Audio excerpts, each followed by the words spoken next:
আমার সঙ্গে বসে আছেন অনুষ্কা অধিকারী, আমার সঙ্গে বসে আছেন লিপসা সরকার, আমার সঙ্গে বসে আছেন সুমেন্দ্রনাথ ঘোষের মা বাবা। অ্যাডমিশন কমপ্লিট হয়েছে গুরু নানক ডেন্টাল কলেজে। যে পুরো জার্নি ছিল, এই জার্নি নিয়ে একটু আমাকে কিছু বলতে প্লিজ।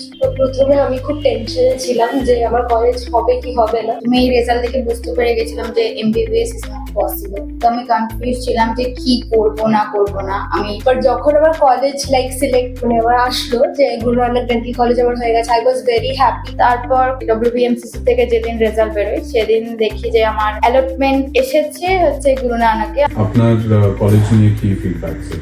যা এনভায়রনমেন্ট গুরু নানকে দেখলাম ভীষণই ভালো, খুব ভালো। একটা অদ্ভুত ঢুকলে আমি যেটুকুনি শান্তির একটা পরিবেশ। যদি আমি একা কাউন্সিলিংটা করতাম হয়তো একটা ফ্যামিলি প্রেশারও থাকে যে কি হবে সবাই টেনশনে থাকে, প্লাস আমার একটা টেনশন।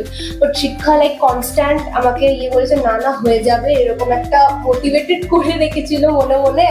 যত রাতেই আমরা ফোন করি, যত রাতেই যোগাযোগ করেছি, সবসময় ওরা গাইড করেছে। যেটা আমার সব থেকে ভালো লেগেছে যে কল ব্যাক প্রসেসটা, যে হ্যাঁ একটা স্টুডেন্ট কল করেছে, আমাকে কল ব্যাক করতে হবে, তাকে গুরুত্ব দিতে হবে, এই ব্যাপারটা কিন্তু আমি এখান থেকে খুব সাপোর্টিভ পেয়েছি। Thank you so much, thank you everyone.